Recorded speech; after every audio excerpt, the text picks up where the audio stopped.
Hello and welcome back to the Excurse. Today, returning guest, our first returning guest on the Excurse, Mira. How are you doing? Hello, I'm good. Thanks for having me back. How are you? Oh, I'm very well. I'm very well. First of all, I guess, congratulations on the album. Oh, thank you. Yeah, I guess tell us all about it. How was the production? How was the release? Because we talked. You were in production when we talked, right? So, how is it? How did it go in the end? Yeah, so this is quite a few months back, isn't it? When was the last Excurse? Was it in December? I want to say January. January. Yeah, December, January, somewhere like that. So Yeah. It was before, because we were talking about it was before you did the what I call the Weeping Willow cover from King's Quest 5, which you released on Valentine's Day. So it was before Valentine's Day for sure. Definitely, yes. So, I was crunching hard on the production since January, I think. Mm-hmm. And I still had to tie up so many loose ends. And as always, when you do most things on your own, it's just, it always takes longer than you think it will, even if you work 12, 15 hours on it a day sometimes.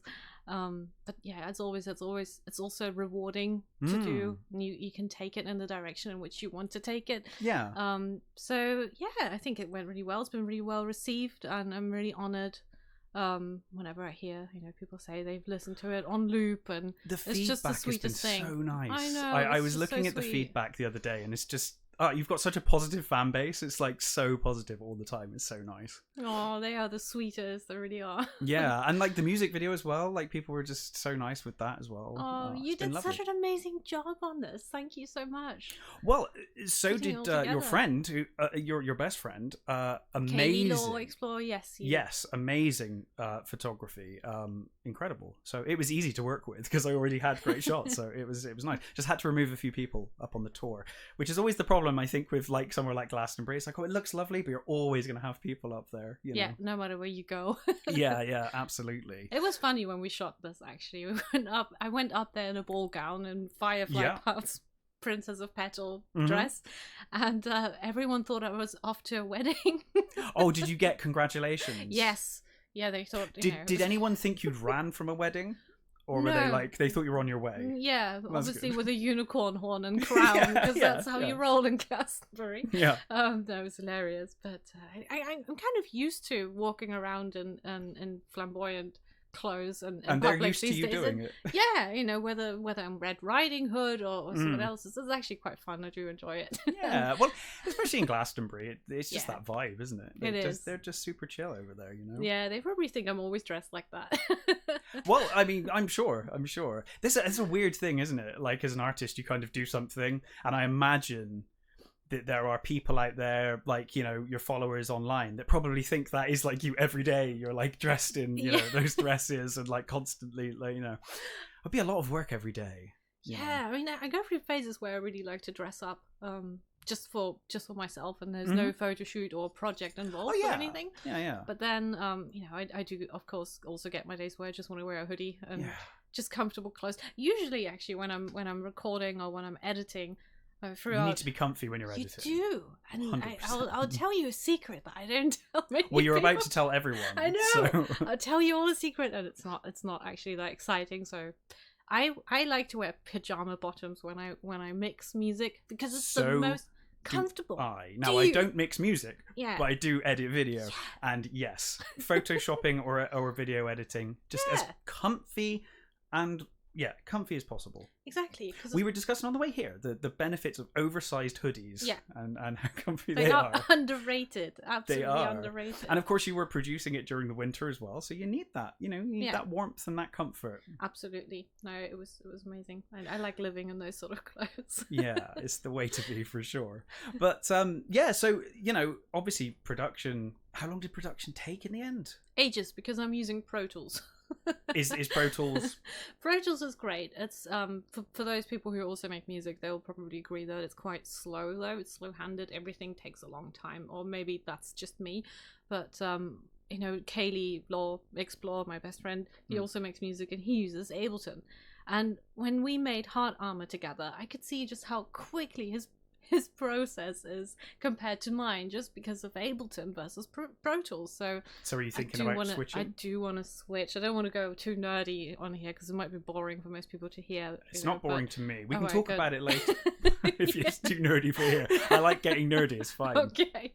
So yeah, it was kind of slow, but at the same time, I didn't really want to learn something entirely new and then plunge myself into production because I didn't want to keep people waiting for too long. You know, I felt like I already took so long in getting it all together.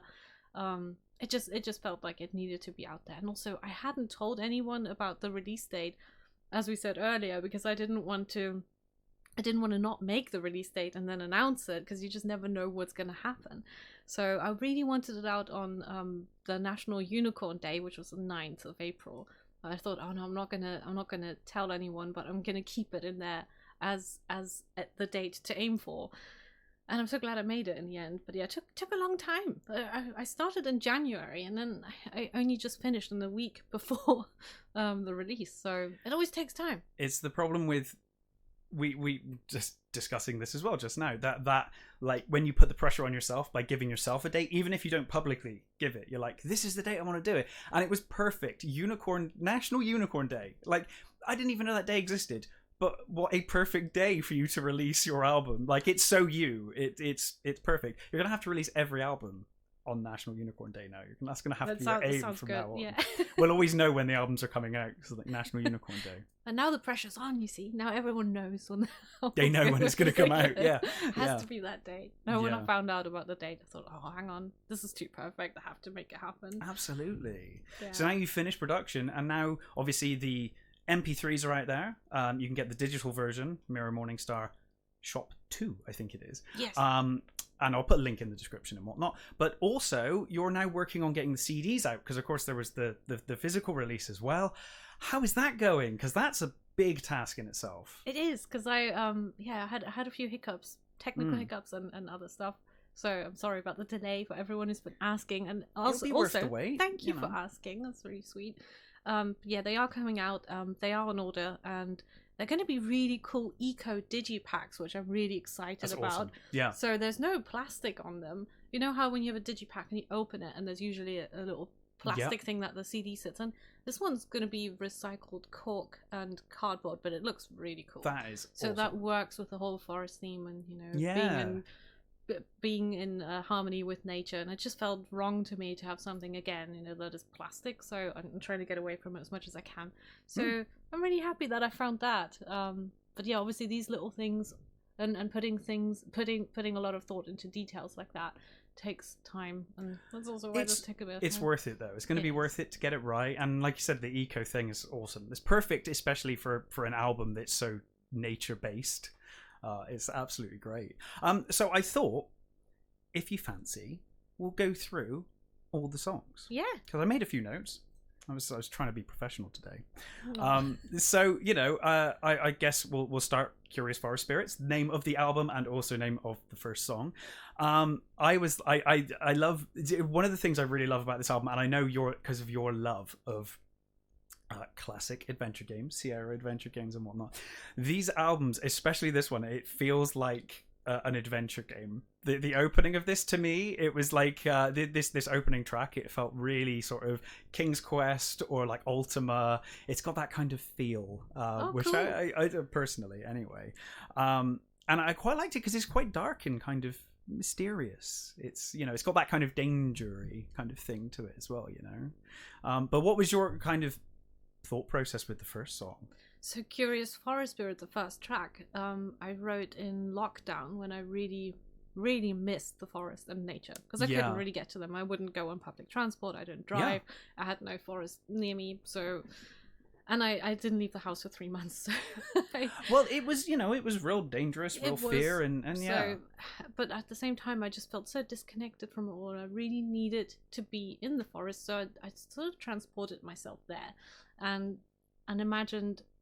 And I imagine walking through a dark forest, and I think that's where you pick up on the darkness. Yeah, there's definitely that vibe. A mysterious dark forest, but it's not threatening. It's just just mysterious. Like, I think more than dark. Maybe it's like mysterious and like unknown. So you walk into the unknown, and you know when sometimes when you walk into the woods and you feel like you're watched, but not by anything sinister. It just feels like you're not quite alone, and there's something out there looking. Watched by nature.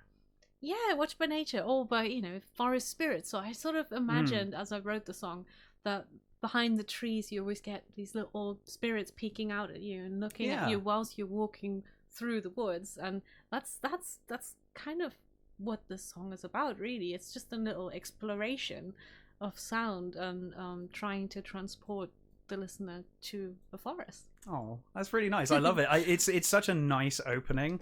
And one of the things I really like, and we'll obviously get to it as we go through, but I love the progression of the songs through the album, because you keep that nature theme, and we keep coming back to nature throughout the album, with the natural sounds and natural noises and things. I absolutely loved that. And I got a real sort of almost 50s, 60s fantasy sci-fi vibe from some of the keys in the opening track as well, which I really like. Right. I don't know if that was intentional, but that's kind of what I got from it.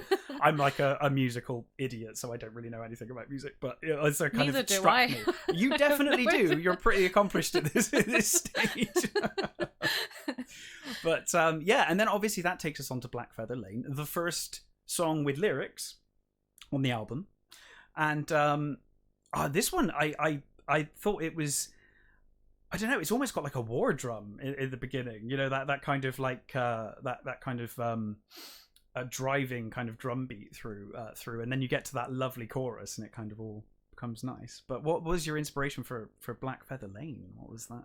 That's funny that you call it war drum. Well, this is me. I'm, you know, because it opens with singing Heart Armor, just the one, say Heart Armor, and then it's sort of like revisiting that theme, but in a different way. It had nothing to do with the original Heart Armor song, but it was just the theme of the Heart Armor returning, because I needed it at that time. So it starts off with Heart Armor. You start talking about walking away from the battlefield. Exactly, and then you mentioned the war drum. So so this song is about not only choosing your battles wisely, but sometimes it's the best to just walk away from it all. And again, this song, I wrote a blog post about it, and how it all came together. It was a lockdown song, and I needed to get out, and it was the first time that I left the house after so many months, and again trying to see the woods, and I decided to walk there and take a long hike. I'd never quite made it to the woods that I wanted to visit, which were Budleigh Woods. Okay. According to Google Maps, they exist, and there is a way. You have yet to find them, but apparently they exist. But in my reality, they don't exist. I walked there so many times. I don't know if they're in a different dimension that I still need to unlock. But I haven't made it to Budleigh Woods. At least I don't think I have. But where I did make it to was some other woodlands. I think it's near Walton now, actually. But anyway, the way I came to find it was by listening to nature itself. I just asked nature to show me the way, and then I started following random animals that seemed to be on the way, a little bit like an adventure game. You know, like it was a black cat with a purple bow, and that's so Alice in Wonderland. And I met this cat. I thought, oh, well, where are you from? And then this cat started to walk into a specific direction. I thought, I'm going to follow this cat for a bit, and then I met a bumblebee, and then this bumblebee.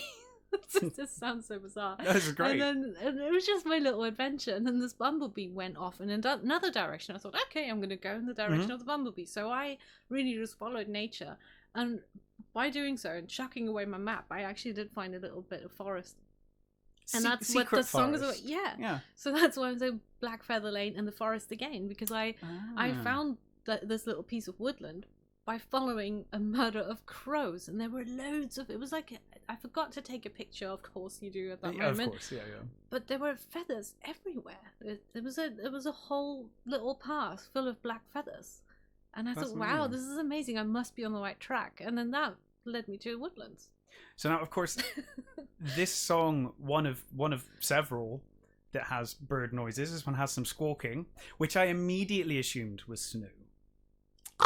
Yeah, exactly. The secret's out, because you actually posted about this the other day. You actually, admitted the truth. It was not Snoo. I do make crow sounds. And you make very convincing ones, because it convinced me. I had no idea. I assumed it was Snoo. So he taught me.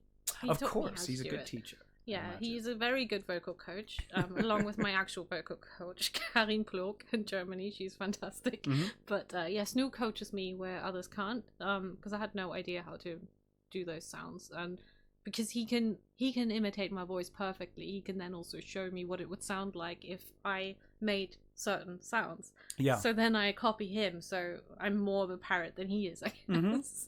Mm-hmm. Yeah. So that was fun. I think he taught me this years and years ago. Long time ago. Yeah. Well, he's been around a long time. Yes, it's over 30 now. Yeah. So that takes us on to Meadow Walk into Sunset, or Into the Sunset, I think. Yeah. Again, Return to Nature, and we get all of the nature noises. And this one really, I think it embodies the title of the song as well. It really feels like exactly what the title is, which I really love.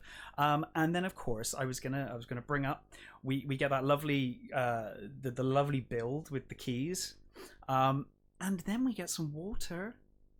I asked you earlier, I was like, was this the springs? Was this the Glastonbury Spring? Because it sounds like it. If you've been there, it's kind of like that's what it sounds like. Was it? Yes, of course it was. Yes. Yeah, I felt like it needed to be in there.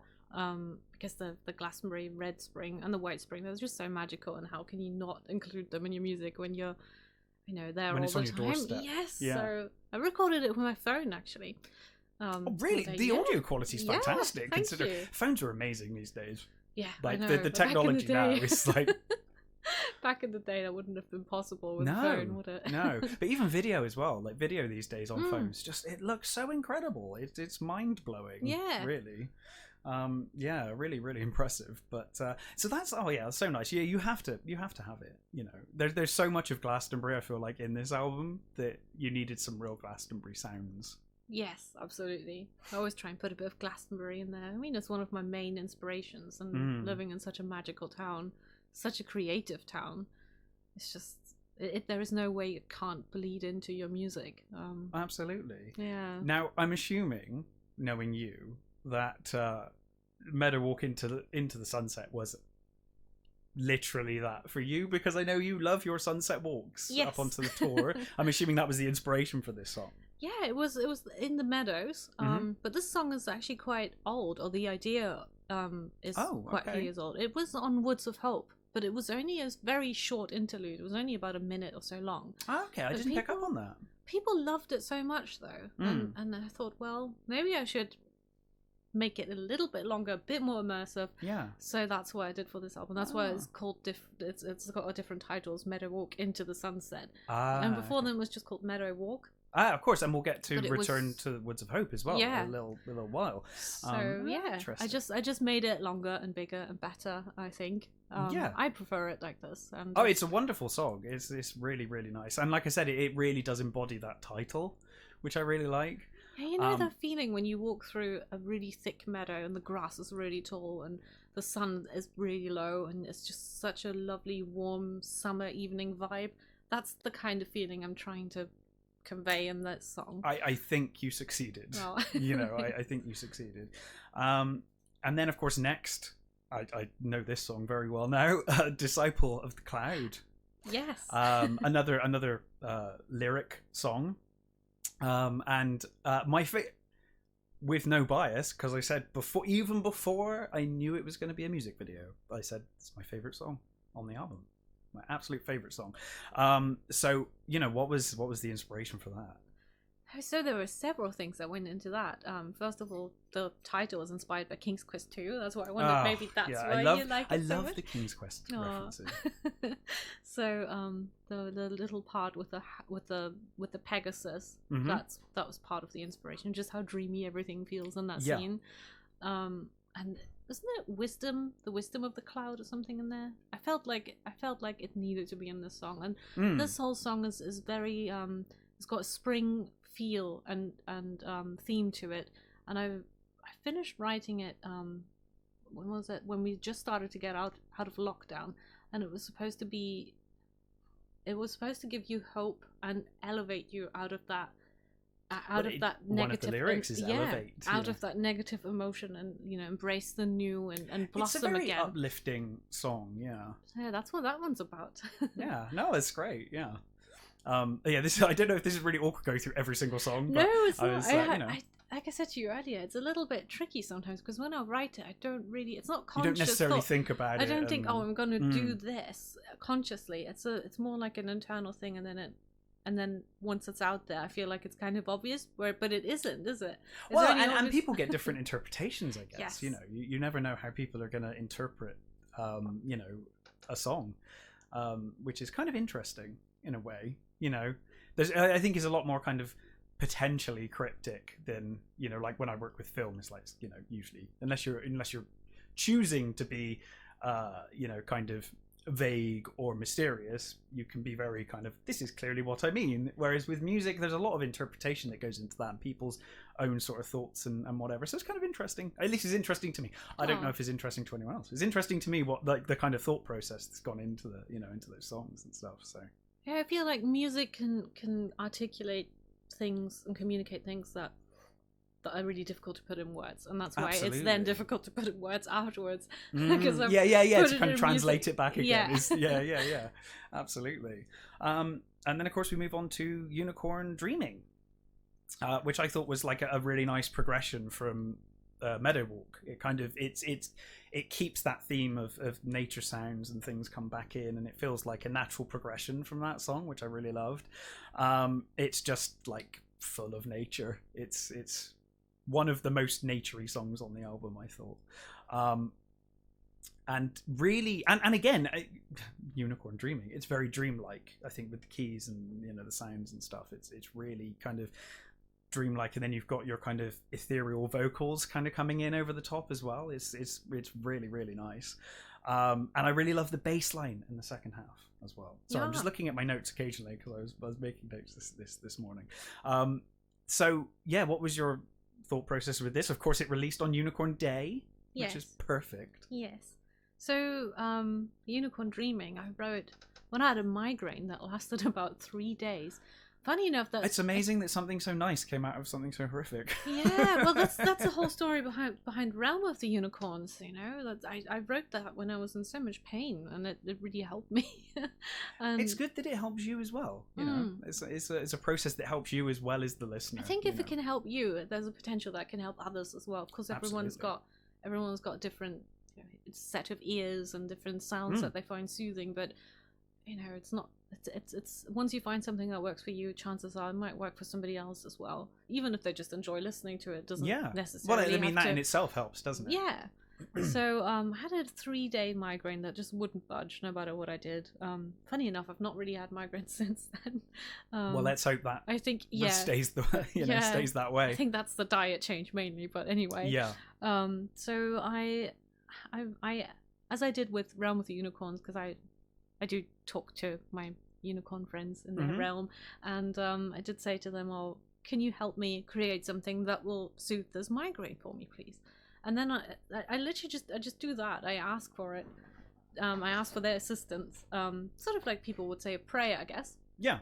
Yeah. And very Glastonbury thing to say, but and then it sort of feels as though I'm then almost channeling something. It doesn't really feel like it's me anymore. I don't really know the process of how did I find this sound, or you know, why did I choose this, or why did I do that. I just do it, and I just go with the flow completely, and then put things together, and then before I know it, it's something, and it's something really relaxing. So, and also the fact, I think, when you can write something, or when you can bear certain sounds during a migraine attack, then chances are those are very soothing sounds. Yes, absolutely. Yeah. So they're not going to be too annoying for anything else. So yeah, that's how that one came about. It was inspired by a migraine, and I do feel like you know, my unicorns are always there and out to help, and they do stand for healing. So I, throughout writing that, I kept thinking of a unicorn just lying in the meadow somewhere and sleeping, and wondering what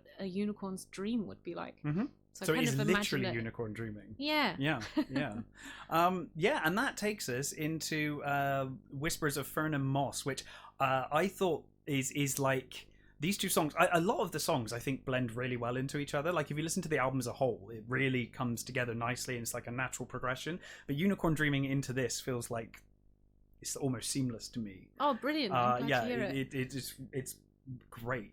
And I think it definitely has. It's got that nature thing, but again, it goes back to that kind of, I don't want to say dangerous, but dark kind of mystery. You know, there's that kind of mystery, and I kind of got like that almost, yeah, King's Quest, walking down like a mysterious path, or you know, something like that. But what was your thought process with this one? This was another woodland song, so Whispers of Fern and Moss. I certainly got that. Yeah. What was the thought process? It was embracing a proper woodland again after all these lockdowns. This was the first time when I went into a lot of this album, isn't it? It was born out of you kind of being in lockdown and then coming out, or wanting to get out of when lockdown. You can't go out, you have to go within, and I think this is what happened with this album a lot. But yeah, this song was when I finally found myself surrounded by moss and trees and leaves again, and I was just so happy that when I came home I had to again put that into sound. So this song actually came from your first trip out after lockdown. Yeah. When you actually got some freedom and got some, because the last time we talked on the podcast, actually, we did discuss this, and we were saying, you know, you were saying how nice it was to finally go out and be back in nature and stuff. I think that's probably when I wrote that song. Yeah. Oh, that's really interesting. Because in Black Feather Lane I did find a little woodland area, but it wasn't a proper forest. You know, there's thick forest, and then there's a bunch of lovely trees that you feel like you can have some sanctuary, and that's more what Black Feather Lane was about. But Whispers of Fern and Moss, it really felt like had all these. It did feel like the nature was speaking to me, and calling out, and just connecting with it again. And you know, when you've been to the woods for some time, I forgot the actual term. There's a Japanese word for it, isn't it? For forest bathing. But what happens? Was it? Not sure. Yeah, there is a name for it, and I always forget. I should remember really. But forest bathing is so good for you. It actually enters your pores when you're out there. This is why you feel so different when you leave the woodlands. It's got scientific backup that it enters the particles of the forest. They enter your pores and your whole system. I mean, our pores, you know, we get everything through there. Like, everything enters us, and that's why pollution is bad, for example. So it you become one with the forest, and I think not just in a spiritual sense, obviously in a physical sense. In a physical, yeah. So and like you said, that's been proven to actually have an effect on you and your well-being as well. Yeah. Physically and mentally, I think, you know. Absolutely. You know, and a lot of people just don't ever experience it anymore. You know. No, or they think. I used to think I made it up. I thought, oh, if I go in the why is it that it feels so great after I've been in the woods? It's not just because you see a bunch of trees and it's green and it's quiet. It helps. It helps. But I think there's a chemical reaction happening in your body as well. That's something I was never aware of before. Yeah, which I find pretty fascinating. That's really interesting. Yeah, I didn't realize that. But then, of course, we move on to Wanderlust, which returns to the melody of Curious Forest Spirits. This one's really magical. It's like really delicate keys and just kind of magical and lovely. And this one is just a cute little this one's more like a little interlude. It does, it kind of it reminds us of the first song, and it kind of takes us into the second half of the album. It's literally just like a little, you know, Wanderlust, and it's inspired by adventure games. Of course. Yes, of course. I bet you can hear that. Well, I said to you, didn't I, when you sent me the album that night, I was listening to it during the day, and I was like, oh, do you know, I really want to play some King's Quest now. And I think, you know, that's obviously why, because it's so inspired by those old adventure games. But then, of course, we go back to Woods of Hope, return to Woods of Hope, which has the same melody as Woods of Hope as well. So it's a proper sequel to Woods of Hope. It is. It's pretty much the same thing, but reimagined and revisited. Yeah. And I just felt it had to come back because it was just too applicable for Curious Forest Spirits, and the whole Woods of Hope theme is something that I'm still growing on, and you know, one day I do hope to have my own little piece of woodland that's protected and where I can plant lots and lots of more trees, and have give a home to lots of animals that need sanctuary, and you know, have my own little animal rescue. That's one of my biggest dreams. And I feel like that's the dream of every vegan. Yeah, we're all like, if I had the money, Yes. have a sanctuary. I think like, every vegan says that. I like, know, I know. right? I'm like, if I was a millionaire tomorrow, I'd be like, I'll have a sanctuary. That's Yeah. what I'll do. So yeah, that's lovely. I think this one kind of it's almost ominous in its opening again. It's kind of got that like dark mystery, but then you've got that the kind of real sort of pacey guitar sounds from Woods of Hope. It's kind of continuing on through this, which I really really liked. Yeah, Lost in Woods of Hope again. I love that. It's so nice, and like there's that kind of, like I said, there's almost that mystery and like unknown. Like you're lost, but it's not a bad thing. No, I feel like lost in a good way. When you get lost in the woods, I often feel like, I mean, even though if I don't know where if I'm you get going, lost in the city, it's find... awful. It's just rubbish. Exactly. When I get lost in the woods, I often feel like I find pieces of myself there, and that's kind of what that was about when I started writing it. Even though you feel lost, sometimes that makes you find things about yourself that you didn't know were there before. Not just when you're in the woods, but just the feeling of being lost in general. Yeah. It just spurs on personal growth, doesn't it? It definitely does. So it may look dark, but there is light at the end of the tunnel as well, and being away from everything is just really healthy, I think, for your mental well-being. Yeah, like really. Even if it's just half an hour a day, just get lost for a bit. And yeah, it's lovely, and I love that you have returned to Woods of Hope. Like, you were like, oh, I want to continue this, and maybe there'll be more Woods of Hope in the future albums. Come back to it again. I think like Heart Armor, there will always be little elements, variations and elements of it. There's just certain themes that I'll always revisit, I think. Yeah.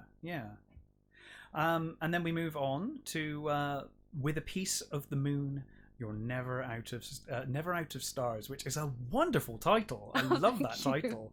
That's really, really nice. And it kind of opens opens a little sad, I thought, but then as it goes on, it kind of, Oh, it was inspired by a sad occurrence. I lost a friend. Yeah, really very dear friend of mine, and I wrote this in her honor and for her funeral, actually. Yeah. And the title came from, so first of all, she loved forests as much as I do. Yeah. We had a lot in common. She was more like a sister in that sense. And I knew that she would have loved the sounds that I used in this one. Yeah. And so when I came up with the title, I actually went back through all of our old messages. When you go through a dialogue that's so many years old and there are things that you've totally forgotten about. Well, she used to make me a lot of stuff, and she made me this scarf years and years and years ago. Oh, that's lovely. And she said, "Oh, I've almost finished your scarf.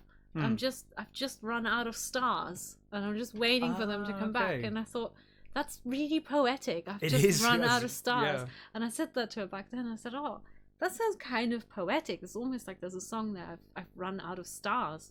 And then she laughed and she said, "Yeah, they were obviously just beads. There were star beads. To put on the scarf." Yeah. But that kind of in stuck. A poetic way. Yeah. And she said, "Oh, I'm out of stars at the moment, but I'll get your scarf finished soon."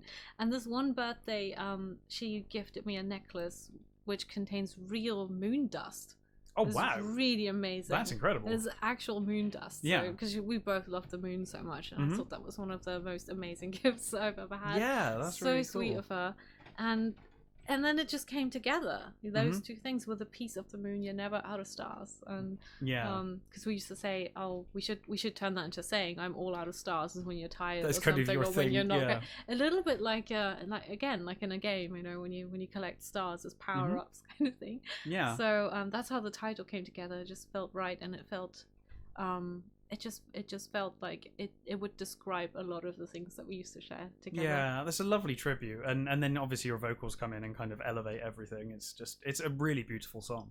Thank you. And I think it kind of, it does end on kind of a hopeful note, and it kind of fades back into nature, and it's lovely. I didn't realize that was a tribute song, but it's a really lovely tribute. Yeah. Oh, thank you. Yeah, and that's that kind of brings us to the end of the album. And yeah, a wonderful album. I absolutely loved it. You sent it to me, unbeknownst to you, on a tough day, and it meant a lot that you sent it to me. And yeah, I absolutely love it. It's a wonderful album. Obviously, you're deep into CD production at the moment, trying to get that done. Yeah. But what are your future plans? You know, do you do live performances at all anymore? Because I know you used to long time ago. I used to here in Bristol, yeah. But well, so with Realm of the Unicorns, live, but doing that live would have been like a sleep fest, you know, like a pajama fest. Everyone I don't know. Yeah, I mean, maybe you could just set up in the Abbey in Glastonbury. I'd feel more like a DJ snooze or something, you know, like sending everyone to sleep with it, or like a, you know, I guess you could use it for meditation, but that was more like a meditation album, ambient meditation. So this one combines my debut album and Realm of the Unicorns, I feel, because you've got elements of both. You've got the instrumental versions that are really chilled out, like Unicorn Dreaming. Well, it's not completely instrumental, but, you know, mainly. And then you've got things like Black Feather Lane, where you can hear a little bit more of my vocals, and Disciple of the Cloud as well. So I don't know. I'm not so much of a live musician, but I feel like I should maybe revisit that again, because it was quite fun. Yeah.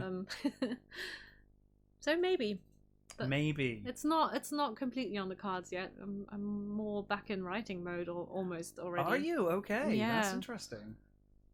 So what are you writing? A new album, or just seeing what happens at this point? I'm gonna see what happens. Maybe it's a single. Maybe it's the start of a new album. Yeah. I usually know once it's happened, but I could. Yeah. So do you get that when you create something, you just don't quite? Sometimes, yeah. You just write something. You're like, I don't know what this is gonna be. Yeah. It may never be anything.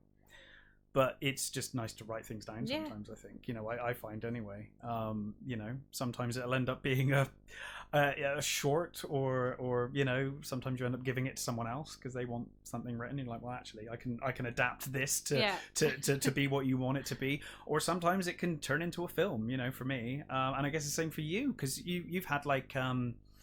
Moon Cocoon was a single that wasn't part of an album. That was just something you did. Heart Armor, again, a similar kind of situation, wasn't it? It was like an EP with a couple of mixes.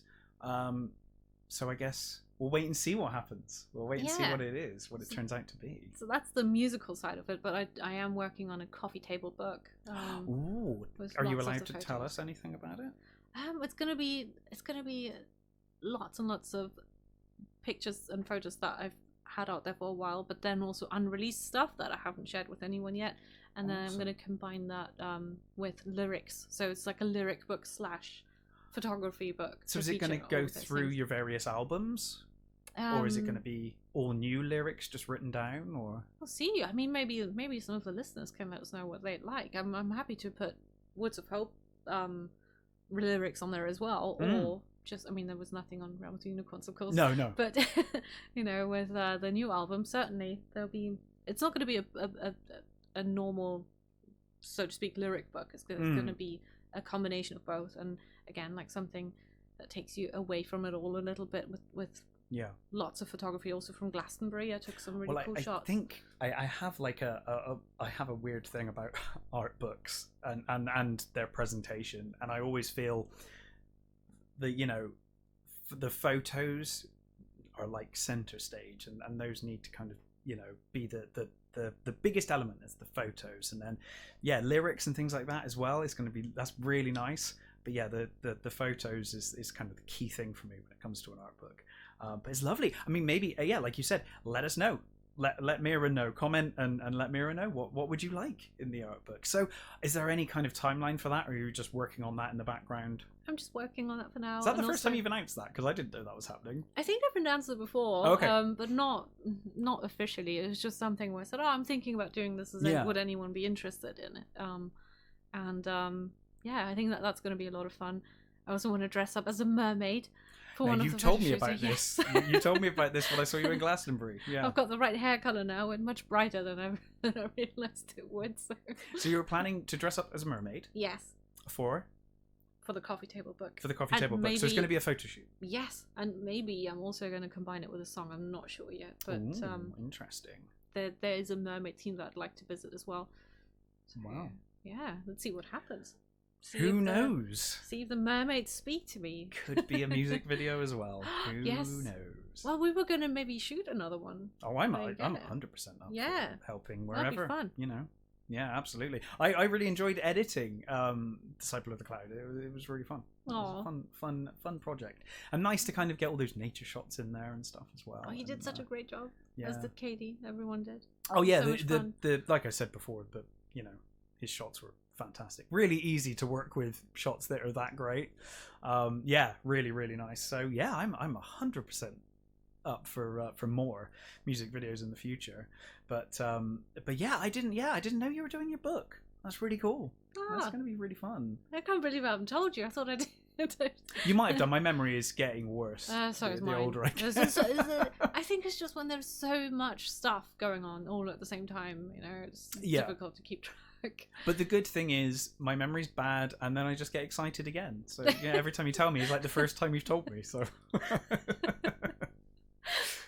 But yeah, that's amazing. So obviously, you know, I know we spent quite a long time last time talking about video games and our love of adventure games and whatnot. Have you been playing anything lately? I'm assuming not, because you've been busy. No, I haven't. I've only played at Christmas. This is sort of the only time where I get to play, where I have my 2 weeks off, where I really don't do anything. Do you have 2 weeks where you completely are like, I'm not working on anything, not doing anything? It's 2 weeks of you and family time. Yes, 2 weeks of family time, because they're scattered all over the place. Yeah. And, you know, we all do different things. We're all busy. You know, life happens to all of us. And it's just really nice to have those 2 weeks time where you can completely geek out and spend time together, eat all the nice things, that's have what lots Christmas of cheat days. isn't Exactly. it? You know. And it's, I can't wait for that to happen again, because the past few Christmases, although they've been lovely, and I'm so grateful that, you know, I have everyone around me still, especially during all this COVID stuff. You know, so many people have lost family members. Yeah. So I'm just grateful that they're all still around. So just to say that, but of course, you know, some of them I couldn't see because of the restrictions, or you know, because they had COVID at the time and couldn't come and see us. A lot of people had COVID over Christmas and whatnot. So... I mean, luckily my parents. My dad had COVID, but it was just before, and it was just in time so that I could still see them. So that was a relief. But yeah, it was close. I had COVID in November, so last week of November, I think. So I was really close to it as well. Yeah. But this year, hopefully, all the family back together. That's what I'm hoping, that this year we'll all be back together, and it's going to feel even more special, because it's been years, hasn't it, for all of us? It has. And we did spend time together, but it was mainly online. So I'm just glad that we can do this. Imagine all this happened to us without the internet. Oh, it would be awful. It would have been terrible. Yeah. Phone bills would have been insane. Yeah. It's really, it sounds awful to say, but this is probably the best time for this to have happened, because like you said, if this had happened in the 90s or the 80s, what would we have done? I mean, that kind of isolation is difficult. It's really difficult. And at least we did have the internet to communicate and talk to each other. You know, it helps. Absolutely. It absolutely helps. Yeah, but no, I haven't played anything. And have you played anything? No, not really. I mean, I've just been revisiting classics. I'm always playing something. I'm one of those people, I tend to I'll dive into something for like 10 minutes, 15 minutes, 30 minutes, and you know, and then get back to something else. But yeah, I dived into King's Quest when I received the album. I was like, I want to play some King's Quest 5, because I know it's your favorite game as well. Yes. And that's your kind of, is it always King's Quest 5 at Christmas, or is it just it's all of them pretty much? Yeah. You play for all of them in the space of the 2 pretty weeks. much, except for the 8th, because that's kind of, it's very different, isn't it? That one. I'm not is that a fan. The 3D I'm sorry. No, I don't like it. There's a new Monkey Island coming out this year. I know. Actually. I'm very excited. Especially excited because it is from the original people. Yes. It's not one of these rubbish. We get so many remakes these days, and they're a remake in name only. They don't involve the original creators, the original people, and it's a weird thing because you don't get that anywhere else, really. Like, where else do you like? Imagine if someone was like, it would almost be, to me, it's almost like someone being like, well, I'm gonna remake Woods of Hope by Mira Morningstar, but I'm gonna do it, not Mira. It's bizarre to think about, but with video games somehow that just happens, and they're like, hey, we're gonna make a new I don't know, a new Doom game, but it doesn't involve anyone who was originally involved in it. And you're like, that seems really strange to me. And it's so nice that like the original people are coming back. Because when I saw the headline, I was like, oh no, it's going to be like a 3D nightmare. Yeah. You know? I'm not a fan of 3D games. I'm sorry. Oh, I am. Are you? I am. I'm so old school. But not when it comes to my point and click adventure. I don't want that 3D, you know. For me, like Monkey Island has to be that hand-drawn style. Same with King's Quest. King's Quest made that jump, and I was like, no, I know, it's just not right. It's not. Just not right. I like 3D games. If you make a 3D game, it's awesome. But if you're making something, if you're rebooting or bringing back something of an old style, I think you should keep it in the old style. You know, have the courage to stick with it. But it's in good hands. The original developers, it's going to be great. I'm really excited for it now. Me too. I kind of went from being like, oh no, to then I was like, oh, original people. I mean, okay. I played, what was it? Was it Ron Gilbert also who released the other game that was inspired by Twin Peaks? What was it called again? Why have I lost it now? There was inspired one game by Twin Peaks. Inspired by Twin Peaks and X-Files. Grim Fandango? No, it's a more recent one. Oh, okay. Oh, you were telling me about it on the last podcast. Yeah, I've already what was forgotten it called? the name. Why have I forgotten it now? You see, this is what happens. Is that I played that game and I wasn't too into it. I didn't like the ending of it at all. So I'm hoping that this one's not going to have an ending that's so bad that I don't want to play it again. I'm really sorry. I feel like Monkey Island is so beloved, and if the original creators are coming back to it, I would like to think they're coming back to it because they have something to say and something, I hope you know. I mean, Monkey Island 5 was great. Yeah. I don't think there's really been a bad Monkey Island game, in my opinion. I've enjoyed all of them, but I'm super excited for that, and I hope. I always have this kind of hope of like, well, if they come back and if they do Monkey Island really well, then that might inspire other creators to go back to their original, you know, their original works and bring things back. Because the old I forget their name, the owners of Sierra, the old owners of Sierra. Oh, Ken and Roberta Williams. Yeah. They have announced recently they're coming back to make a game, and that's really cool. I'm really excited for that. They were like so many people's childhood, just around Sierra and those kind of games. It was LucasArts and Sierra when it came to point and click, and yeah, I think Sierra as good at times, if not maybe better at times than LucasArts. You know, they kind of as much Sierra as I love. They just have this special place in my heart. There's Absolutely, so many games that are all so of the Quest games, King's Quest, Space Quest, Quest for Glory, all of that stuff is terrific. So hopefully we'll get some more. You were telling me obviously about the Mage's Initiation. Yes, I want to know what mage you are. I still need to play. I will let you know soon. I will pick it up. It is like a character quiz, like a good character test. Personality I said earlier on, I was like, are you gonna disown me if I become the wrong mage? But apparently there is no wrong answer. There's no wrong answer. And I have friends who, you know, they represent each and every element of the mages. I'm a water mage, if anyone wants to know. So it'd be interesting to see which mage you are. Well, it was interesting because you said was it your brother or a friend of yours is like obsessed? His like whole company is based around fire, and he got fire mage. My brother, and he's got fire, Yeah, and he always wears red as well, you said. Yes.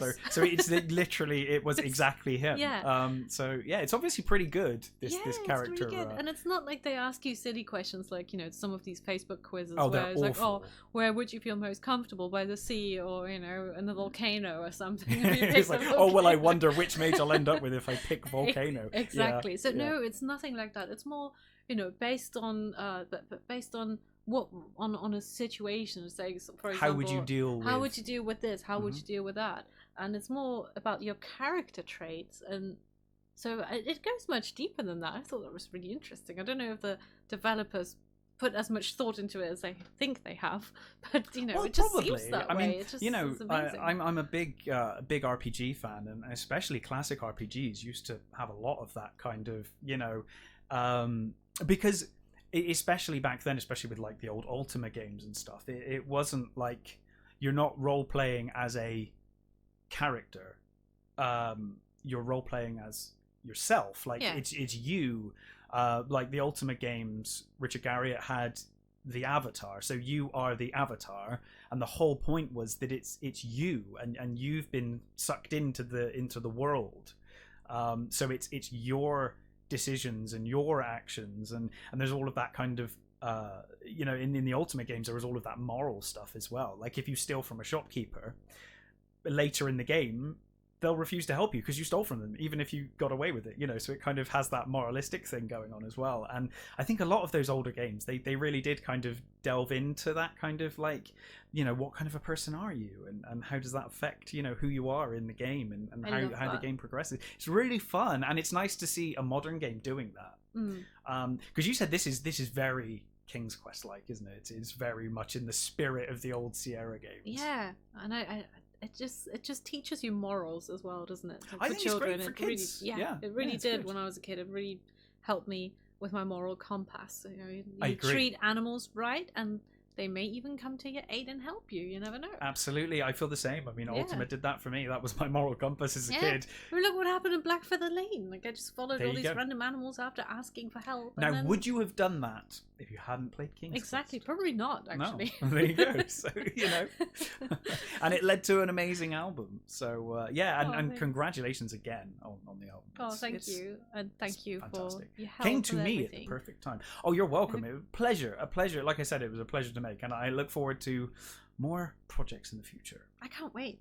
But we are gearing up for a cheat meal. We are. It's cheat day. Pizza. What is your favorite cheat meal?